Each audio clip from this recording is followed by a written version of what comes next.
Now it is time for us to be joined once again by Dr. Mark Hirko from Sharon Hospital as we get another weekly, well, not weekly, but several updates we get a month from Mark. Good morning, Mark, and thanks for joining us again this morning.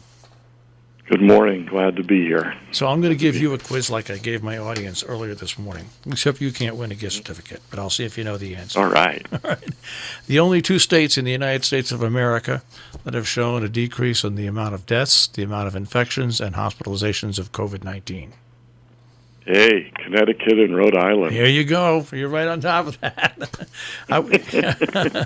I saw that. Now, folks in New York who got upset at me said, "Well, New York is doing a great job," but especially from where they were. But they are considered holding steady right now, and so is New Jersey. But basically, all four of those states really outrank what the rest of the country is doing. And as a doctor, Mark, I mean, I try to explain this to people all the time. If ever you want to see an example, Connecticut is a great example because for the amount of population we had and for the amount of infections and hospitalizations we had and deaths, we really have made a difference by doing two things, and that's social distancing and wearing a damn mask. I tell you, that's all it really takes. And it's just, it's a little discouraging when you see the rest of the country who really didn't take that seriously. And now everything that we lived through for those 3.5 months, where we were locked down and everyone else was saying it's they were kind of blaming New England and this whole region for not being vigilant. And then, we were just the first ones up, and no one really seemed to, take that to heart. And now we're bearing the burden of that. And it's a shame because this area is an example of how if you just do basic common sense, as you mentioned, wearing a mask and social distancing, how we can keep this thing relatively under control. And as a doctor, to hear you say that, I think it's so good. Joe and I talked about this, and I guess one thing what I'd like you to really point out to people what. The virus is here now, and it's not going away. So, I mean, we as people have to learn to deal with it. I mean, other countries are doing this as well as Connecticut and Rhode Island. I mean, it's not going away. We have to learn to deal with it, right? Oh, definitely, and that's the take-home point. Is the numbers that we're seeing of everything going up doesn't mean that we're that we're just testing more. It just means it is prevalent throughout the environment, and now we're just catching up in regard to recognizing the amount of people that actually have been infected. All right.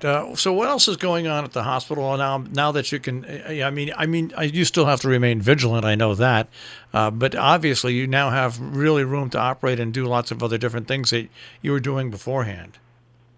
Oh, we are. We're up to about 78% of normal capacity and volume in regards to our surgeries and some of our outpatient procedures, particularly radiology and lab testing. The sticking point has always been how do we control the access? Who do we give the masks to? Who do we mandate to bring their own masks? Because once you open the door and say, we can let everybody in, and then we're going to provide you a mask if you don't have that. Once that gets out, we're going to just burn through all our supplies within months, and we're going to be stuck because there is still a shortage in regards to manufacturing of masks and PPE. So all that trouble that we heard months ago, it's still there. It's just that we keep ratcheting up the amount of people that actually need it, and it's barely keeping up with that. It's a complicated thing that has become politicized, and medicine is one thing that really shouldn't be politicized. It's because medicine operates basically on testing and facts, and it's nice to hear you give the facts the way they are. I mean, also I received a press release about Nuvance Health. You now have in your system 139 medical residents and fellows across the whole system. For orientation for the upcoming academic year. Oh, we do. That's just the new crew.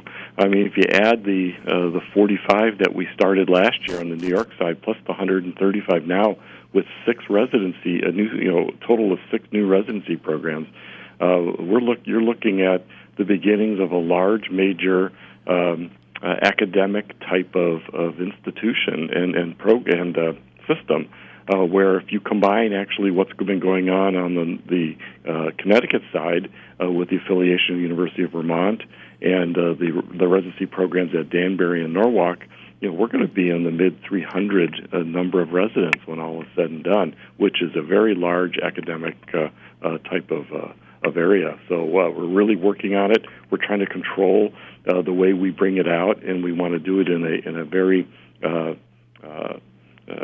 I hate to say controlled again, but a way that it actually is appropriate for the environment, particularly with primary care, which is where everyone knows we're short. And when you talk about primary care, this is what I brought this up for is that during the past 3.5 months, when really probably 85% of your energies were focused on the pandemic, and you still have a huge percentage of what you're doing focused on the pandemic because it's out there and it's not going away. The hospital has to operate and do other things, and one of them is to have more physicians and to train more physicians. I mean, without the physicians and practicing physicians to refer people to the hospital, that's a major part of what you do. Well, it is, and that's always been the linchpin in this area. Once people are here and that they spent some time here, they tend to stay here. But getting them here, the recruitment has been always difficult for physicians in specific specialty areas. So HealthQuest, which then became Nuvance, made the decision 4 years ago that we were going to go ahead and grow our own. That was the only way we were going to achieve the goals we needed to have well-rounded primary care and a strong bench where we can actually then recruit from our people that we're actually training, hopefully get them to stay here. Because as part of my prior life, I was the program director for many years of general surgery programs, cardiovascular service lines, and currently I'm still the associate DIO or designated institutional official, which is a big word. It's like the chief academic officer. I'm the number 2 person on the New York side still. So we're really, we've got a lot invested in this, and we're so happy to see it growing and people in the region, particularly the young medical students, taking to heart and actually coming to our programs.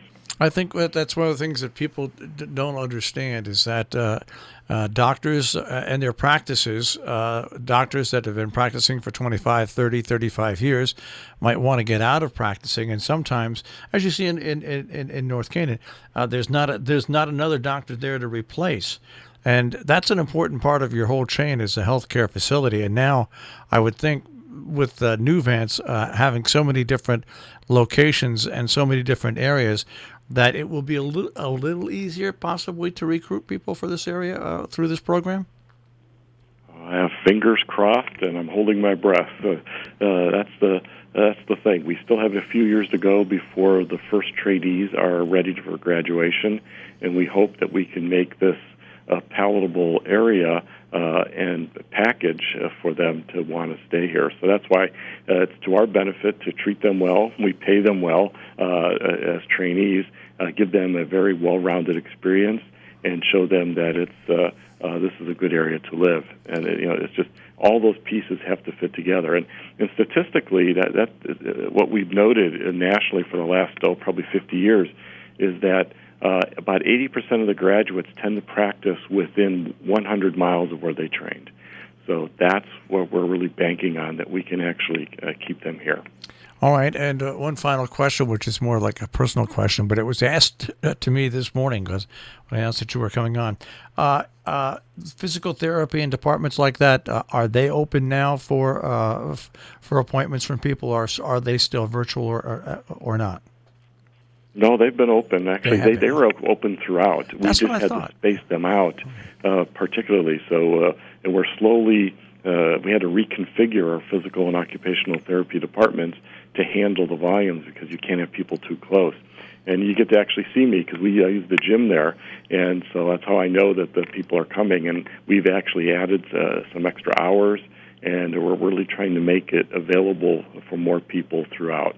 And so that's actually been one of our success stories of that. That's bouncing back very quickly. All right. Well, thanks.